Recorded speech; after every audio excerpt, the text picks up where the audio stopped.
So this one is part 8, non-intentional childhood injuries. And this is the last section, and we're going to discuss corrosives. So what are they? Drain cleaners, toilet bowl cleaners, oven cleaners. There's a reason why you're told to wear gloves when using these products. So if it'll eat your hand, what do you think it's going to do to a child when they put it in their mouth and it goes down the esophagus and into their stomach? Electric dishwasher detergent. And have you looked at those pellets? They're colorful and kids are drawn to them. Mildew remover, batteries, denture cleaners, and then bleach. Well, look at this picture. Which one of these has a poison in them? You cannot tell. Look at the picture on the top left. It's a clear liquid. But you know what's in there? Bleach. Look at the one on the far right, up on the top. That looks like Windex, doesn't it? But you have no idea. It could be Kool-Aid because when you look at the bottom, see that slushy? Basically the same color. And so that's why it's so easy for a kid to down something. I had a kid that got admitted for drinking bleach. His mother was using an Arrowhead water bottle with a spout to clean the kitchen, and she got distracted and her son came home. It was one of those super hot days, and the first thing he did is he looked at that bottle and he's like, "Man, I'm thirsty." And he chugged it and didn't even realize it until it was already in and down into his stomach. So for corrosives, unlike the other things that children are ingesting, we do not want to induce vomiting. We may or may not give neutralizers. It really depends. We may be able to dilute whatever was ingested with water or milk. We have to contact poison control first to determine what is safe to dilute or to put milk with. Make sure you maintain an airway. We're going to need analgesics for these because they are very caustic and they burn and erode everything on their way going down. Make this child NPO. Prep them for an emergency upper endoscopy. They may end up needing an esophageal dilatation because of the swelling, and some children may need an NG tube for a week or so until the esophagus heals.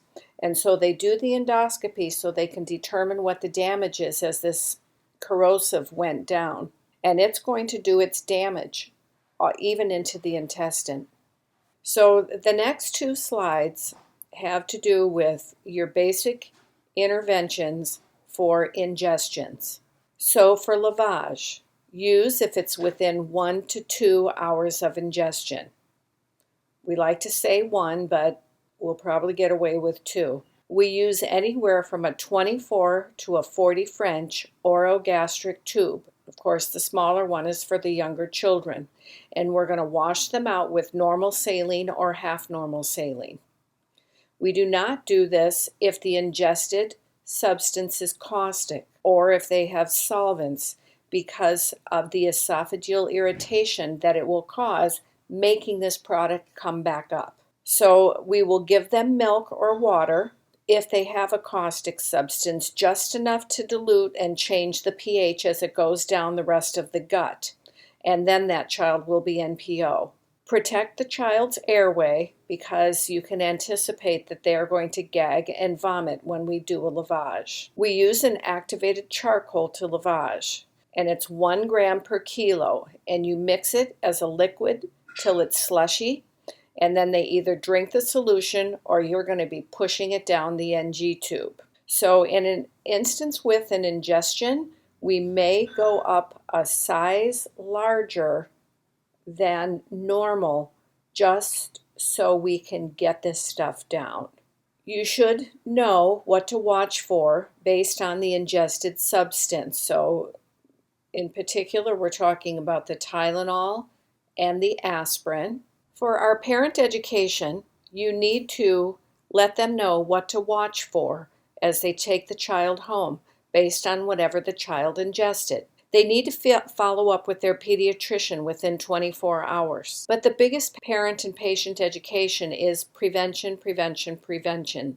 Realize that children are curious. Keep all harmful substances out of their reach, and it is preferred that they be under a lock and key because they are little Houdinis. They can get through all those child locks that we put on our cabinets. Store medications away from food products so that the children don't get confused, because some of medications actually look like candy. They should also keep them in the original containers for identification purposes. A big teaching point is never to tell a child that the medicine that they are getting is candy, because then all bets are off for them not wanting to try any kind of medication, because after all, Grandma said it's candy. They should have emergency phone numbers of the emergency room, the pediatrician, or a clinic close by the telephone. So in summarizing all of the non-intentional injuries, education is key. At each well child visit, our anticipatory guidance, as you're getting them in the room, after they see the pediatrician and you're getting ready to discharge them, even if it's in the hospital, promote safety helmets, pool safety.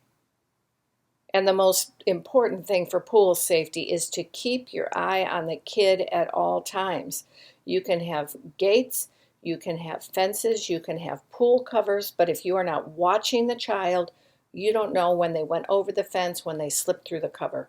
Parents should keep their children in the car seats as regulated by law.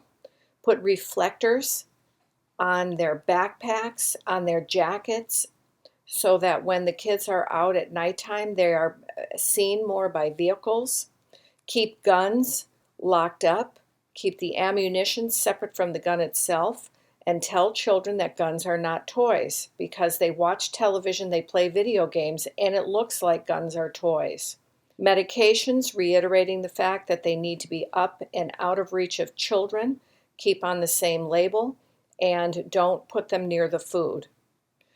And then poisons, keep them far away from the children. And there's a lot of literature for parents. Make sure that your parents are literate and that they actually can read before you just go handing them reading material as your only way of teaching them.